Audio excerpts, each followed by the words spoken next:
Hello, and welcome to the Movie Universe. I'm your host, Movie Fan. Today, I'm talking about The Car. Now, The Car was made back in 1977, and it's a pretty simple story. In fact, it's so simple, there's really not much I can say about it. However, I will set the mood for you. The story takes place in 1977 out in a little desert town out in the middle of nowhere. We see two kids riding on bikes.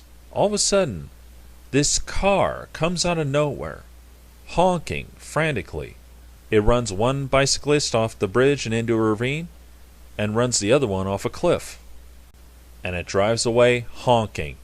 The story continues in town with the local sheriff's department doing its regular stuff, daily routines and all that jazz. And out of nowhere, this car runs over the sheriff. There's no explanation, no rhyme, no reason. What is the car up to? Who is the owner? Why is he doing this? As the movie goes on, this car is chasing down people left and right. It's running them over at every turn it could possibly go. However, there is one place that this car could not go. It could not go to a cemetery. Yeah, it actually traps a whole bunch of people in a cemetery, but it cannot go past the gates. It gets chased down by the sheriffs, and the car kills about 5 or 6 sheriffs and knocks one of them unconscious. That sheriff is our main character, and he barely had a chance to take a look at this car. He shot it multiple times, bullets just ricocheted. He shot the tires, bullets ricocheted off that too. He sees that there's no handles on the doors, and it looks like there's no driver. And that's true.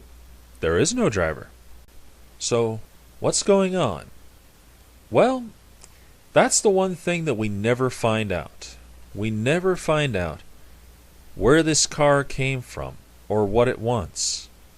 All we know is this car just runs people over.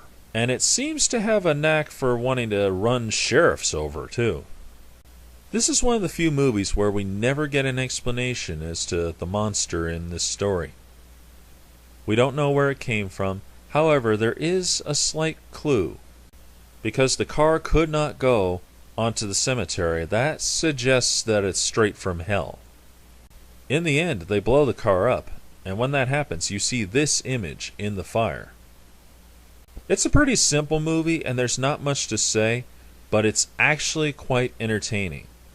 It keeps you at the edge of your seat, because you're watching, wondering, what is this car going to do next? How can they stop it? And at the same time, you're in ooh and ah as to the look of this car, because it actually looks really awesome. Now I know everyone's wondering, who built this car? Well, that was made by legendary custom car designer George Barris. You know him as the guy who designed the original Batmobile. There wasn't a car that he couldn't make awesome. This was one of them. And believe it or not, there were 5 of these cars actually built. One was made out of steel, and the other 4 were made out of softer materials so they could do the stunts.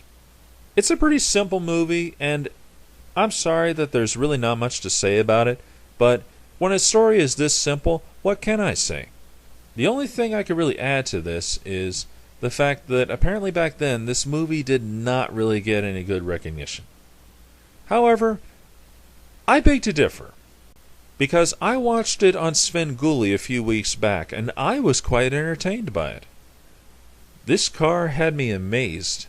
Throughout the whole picture, had me at the edge of my seat.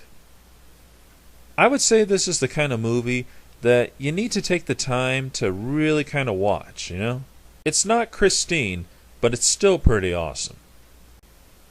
Check it out. This is Movie Fan, signing off.